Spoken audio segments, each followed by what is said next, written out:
बिस्मिल्लाहिर्रहमानिर्रहीम। First year students exercise 7.1 discuss कर रहे हैं हम लोग। और अपने लास्ट लेक्चर में हमने मैथमेटिकल इंडक्शन का आगाज़ किया था। मैथमेटिकल इंडक्शन का जो पहला पार्ट था बहुत डिटेल में मैंने आपको बताया, उसकी थोड़ा सा थ्योरेटिकल अंदाज में बताने की कोशिश की कि मैथमेटिकल इंडक्शन से किस तरह से हम किसी भी प्रोपोजिशन को जो है वो प्रूव करते हैं। आज बात को ज़रा मुख्तसर रखेंगे और किस तरह से हमने क्वेश्चन को हैंडल करना है उस पर फोकस करेंगे। आपको लास्ट टाइम ही बताया था कि ये हमारे पास लेफ्ट हैंड साइड पर एक सीरीज़ है जिसकी फर्स्ट टर्म है 3, सेकंड टर्म है 6, थर्ड टर्म है 9 और इस तरह चलते चलते ये इस सीरीज़ की लास्ट टर्म है, आखिरी टर्म है। दरमियान में तमाम टर्म्स के दरमियान प्लस की साइन होने का मतलब क्या हुआ कि हम कह सकते हैं कि राइट हैंड साइड पर इस सीरीज़ का सम है। क्योंकि ये जनरलाइज फॉर्म में एन की फॉर्म में एन क्या है, हमारे पास कोई भी पॉजिटिव इंटीजर हो सकता है, तो हम कह सकते हैं कि ये राइट हैंड साइड पर इस सीरीज के सम का फार्मूला है, जिसके लिए वर्ड इस्तेमाल किया गया प्रोपोजिशन।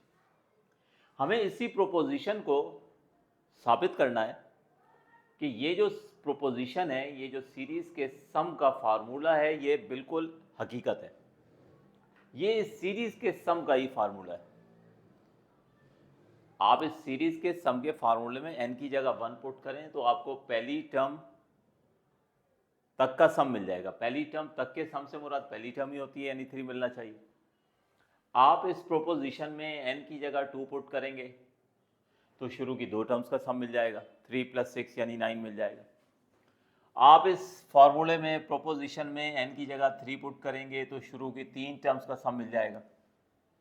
और अब जब आप चेक करने जाएंगे तो 1 पुट करने पर आपको पहली टर्म तक का सम मिल जाएगा, 2 पुट करने पे शुरू की 2 टर्म्स का सम मिल जाएगा, 3 पुट करने पर शुरू की 3 टर्म्स का सम मिल जाएगा और इस तरह से मिलता चला जाएगा। अब इस बात को आपने जनरलाइज करना है। आपने ये साबित करना है कि दुनिया का कोई भी नेचुरल नंबर यहाँ पे रख दें, हम कोई भी पॉजिटिव इंटीजर रख दें यहाँ पे, तो ये फार्मूला हमेशा वैलिड होगा। तो इसको साबित करने के लिए हम मैथमेटिकल इंडक्शन का सहारा लेते हैं। तो मैथमेटिकल इंडक्शन के रूल के मुताबिक, मैथमेटिकल इंडक्शन की रूल से हमें 3 टर्म्स के लिए साबित करना होता है। सबसे पहले फर्स्ट इब्तदा ज़ाहिर 1 से होती है, तो हम n = 1 के लिए वेरीफाई करते हैं। फिर उसके बाद हम मान लेते हैं कि एक पॉजिटिव इंटीजर है, एज्यूम कर लेते हैं हम, जिसे हम k का नाम देते हैं। उसके लिए थोड़ी देर के लिए हम मानते हैं कि k के लिए जो है हमारा प्रोपोजिशन जो है, हमारा फार्मूला जो है वो सच है, वो ट्रू है, वो फैक्ट है। और फिर उस एजम्पशन को नेक्स्ट टर्म के लिए, k के बाद ज़ाहिर अगली टर्म है k+1, तो हम वो जो एज्यूम करते हैं k के लिए, सपोज करते हैं, उसको k+1 में ट्रांसफॉर्म कर देते हैं और उसको k+1 में कन्वर्ट कर देते हैं। तो वो जो k+1 में कन्वर्जन होती है उसकी बुनियाद पे k भी साबित हो जाता है और इंडक्शन के रूल के मुताबिक हम कह देते हैं कि हमारा ये प्रोपोजिशन जो है ये n की हर वैल्यू के लिए ट्रू है। तो आइए प्रॉपर वर्किंग की तरफ करते हैं ताकि आपको जो है प्रॉपर वर्किंग की तरफ चलते हैं ताकि आपको आसानी से बात समझ में आए।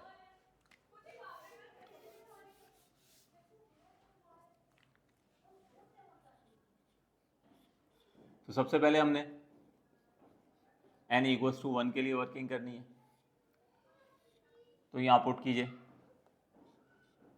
n की जगह 1, तो उससे फर्स्ट टर्म तक का सम यानी फर्स्ट टर्म मिल जानी चाहिए। तो चेक करते हैं, इसको सिंप्लीफाई करके देखते हैं कि क्या वेरीफाई हो रहा है या नहीं हो रहा। तो 3/2 आया, इंटू 1 आया, इंटू 2 आया, 1 + 1 2 हो गया, 2 से 2 कैंसिल हो गया। और ये देखें फार्मूले से आपने कैलकुलेट किया तो रिजल्ट क्या आ गया 3, और मैनुअली जो है आप जो है कैलकुलेट कर रहे हैं या मैनुअली आप वहाँ पर लिख लें तो अभी 3 आ गया।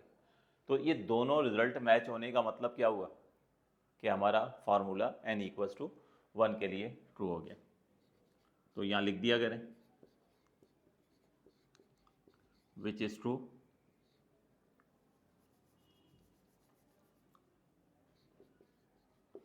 for n = 1. This shows that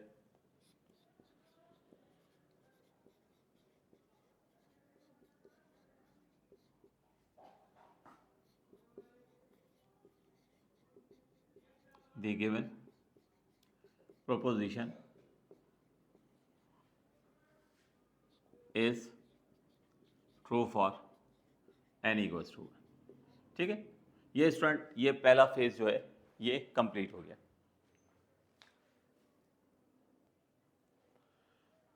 अब दूसरा एजम्पशन फेज होता है। आपको बताया था कि हम एज्यूम करते हैं कि एक खास positive integer n equals to k, उसके लिए हमारा प्रोपोजिशन ट्रू है। तो now let the given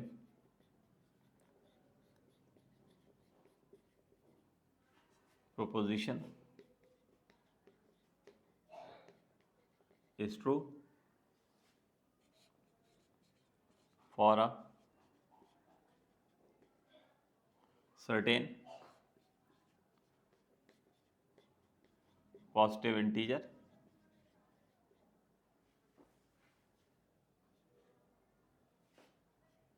that is n equals to k।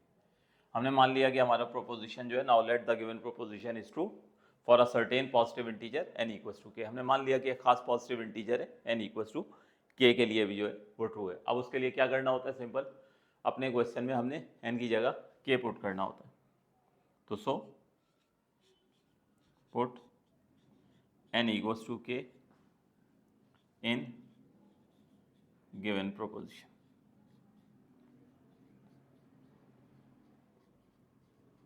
ठीक है,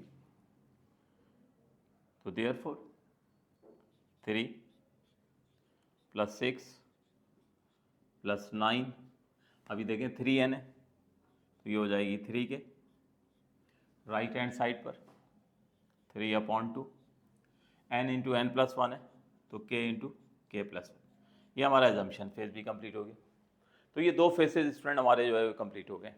सबसे पहले n इक्वल्स टू 1 के लिए हम वेरीफाई कर लिए, और दूसरे फेज में हमने एज्यूम कर लिया कि खास पॉजिटिव इंटीजर, ठीक है, n इक्वल्स टू k के लिए ट्रू है। अब कन्वर्जन फेज है, कन्वर्ट करना है हमने। कन्वर्ट करने के लिए एक टर्म हमने बोथ साइड पर ऐड करनी है। उस टर्म के बारे में आपको मैंने रफ वर्क में पार्ट नंबर 1 में सिखाया था कि ये सीरीज़ की जो आखिरी टर्म है, ये है आखिरी टर्म। ठीक है, ये जो सीरीज़ की लास्ट टर्म है, ये रफ वर्क कर लीजिएगा। ये जो सीरीज़ की लास्ट टर्म है, बार बार मैं इसको लिख देता हूँ, इसमें आप n की जगह k + 1 पुट करें, क्योंकि अब प्रूफ जो करना है हमने, जो कन्वर्ट करना है वो k + 1 के लिए करना है। तो इस सीरीज़ में n की जगह k + 1 पुट करें। तो ये देखिए, मैं लास्ट टर्म में n की जगह k + 1 पुट करता हूँ और उसको सिंप्लीफाई करता हूँ, तो मुझे वो टर्म पता चल जाएगी जो मैंने बोथ साइड पर जो है वो ऐड करनी है। या इसको 3k + 1, 3 इंटू k + 1 रहने दें तो वो भी ठीक है। अगर ज़रूरत पड़ी ब्रैकेट ओपन करने की तो हम कर लेंगे। तो 3 इंटू k + 1 वो टर्म आ गई, जिससे मेरा ये प्रोपोजिशन, ये जो k के लिए एजम्पशन है, ये k + 1 में कन्वर्ट हो जाएगी।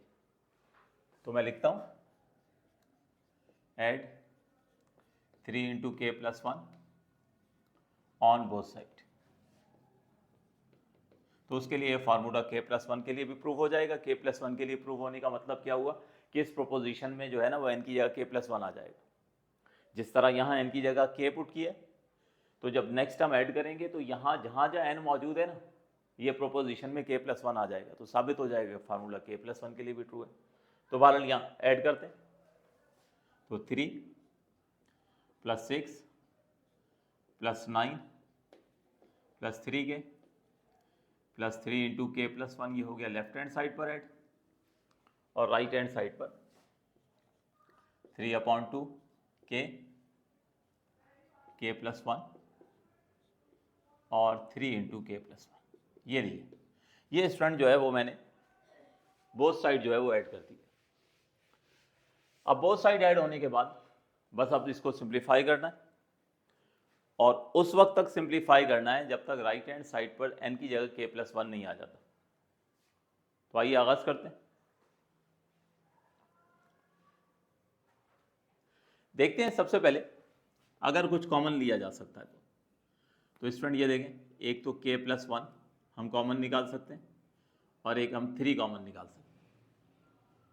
दोनों टर्म में से राइट हैंड साइड में से 3 इंटू के प्लस 1 कॉमन निकाला जा सकता है। तो मैं कॉमन निकाल लेता हूँ, कर्ली ब्रैकेट लगाते हैं, और बचा क्या क्या, यहाँ से k बच गया न्यूमिनेटर में और डिनोमिनेटर में k/2। तो लीजिए एक साथ लिख लेते हैं k/2, प्लस की साइन आई, यहाँ से दोनों टर्म्स चली गई तो सिंपल बच गया 1। इन द नेक्स्ट स्टेप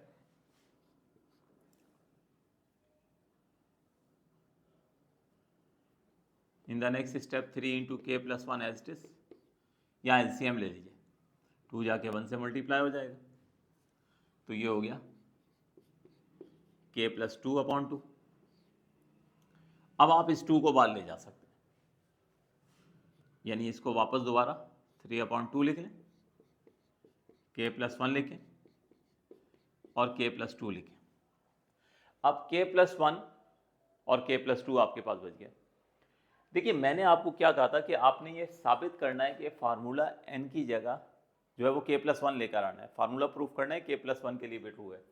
तो असल में मैथमेटिकली क्या काम करना है, जहाँ जहाँ n हो वहाँ k प्लस 1 लेकर आना है, जहाँ जहाँ n है वहाँ k प्लस 1 लेकर आना है।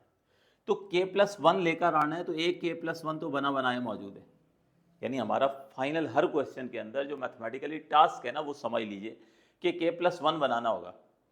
जहाँ k प्लस 1 नहीं है यानी k के साथ हमेशा 1 ऐड हुआ वो होना चाहिए, जहाँ 1 नहीं होगा तो 1 फिर हम बनाएंगे। तो क्या करेंगे स्टूडेंट, ये देखिए 3/2 k plus 1 as it is है, इसको k प्लस 1 बनाने के लिए क्या करेंगे, 2 में से 1 निकाल कर हम इसको दे देते हैं, या आसान अल्फाज में कह लें कि 2 को हमने 1 प्लस 1 में स्प्लिट कर लिया। अब आप देखिए, ये देखिए ये भी बन गया k प्लस 1, ऊपर बार लगाते हैं ताकि हाईलाइट हो जाए, और ये भी k प्लस 1 हो गया। तो ये देखें 3/2, n की जगह k प्लस 1 लाना था तो 3/2 n प्लस 1, और ये देखिए 3/2 n इंटू n प्लस 1, या यहाँ से देख लीजिए, यहाँ n था तो k प्लस 1 चाहिए था, ये बन गया k प्लस 1, यहाँ n था k प्लस 1 चाहिए था, और ये वाला प्लस 1 एज इट इज मौजूद है। इसका मतलब ये हुआ कि जहाँ जहाँ n था वहाँ आप k प्लस 1 लाने में कामयाब हो गए, इसका मतलब k प्लस 1 के लिए भी जो है वो ट्रू हो गया। तो which is true for n equals to k plus 1। और अब उसके बाद फिर वो फाइनली पूरी जो कहानी लिखवाई थी आपको, कंक्लूजन रिमार्क्स लिखवाए थे, वो उसको एज इट इज लिख दिए जाएंगे। तो मैं लिखता हूँ और उसको फिर एक्सप्लेन करता हूँ। तो आखिर में स्टूडेंट ये सारे कंक्लूजन रिमार्क्स जरूर लिखने हैं कि we have thus proved that the given proposition is true for n equals to 1 and that it is true for n equals to k plus 1 whenever it is true for n equals to k। यानी हमने proof किया कि हमारा ये proposition n equals to 1 के लिए true है और n equals to k plus 1 के लिए ट्रू है। n equals to k plus 1 के लिए क्यों ट्रू है कि जो हमारा प्रोपोजिशन था उसमें जहाँ जहाँ n मौजूद था वहाँ k प्लस 1 जो है वो ट्रू हो गया। तो ये जो n की जगह हम k प्लस 1 लाने में कामयाब हो गए, इसकी बुनियाद हमने किस पर रखी थी, हमने थोड़ी देर के लिए मान लिया था कि हमारा जो प्रोपोजिशन है वो एक ख़ास integer n equals to k के लिए जो है वो प्रूफ हो गया। तो k प्लस 1 चूँकि कन्वर्ट हो गया हमारे पास, k प्लस 1 के लिए चूँकि प्रूव हो गया, तो ये इस बात की ज़मानत बनता है कि हमारा proposition n equals to k के लिए भी ट्रू है। तो इस तरह से मैथमेटिकल इंडक्शन के रूल से हमने प्रूव कर दिया कि हमारा प्रोपोजिशन 1 के लिए, k के लिए और k प्लस 1 के लिए ट्रू है। तो हम कह सकते हैं कि ये हर नंबर के लिए जो है वो ट्रू है। ठीक है, तो होप सो स्टूडेंट आपको ये क्वेश्चन समझ आ गया होगा।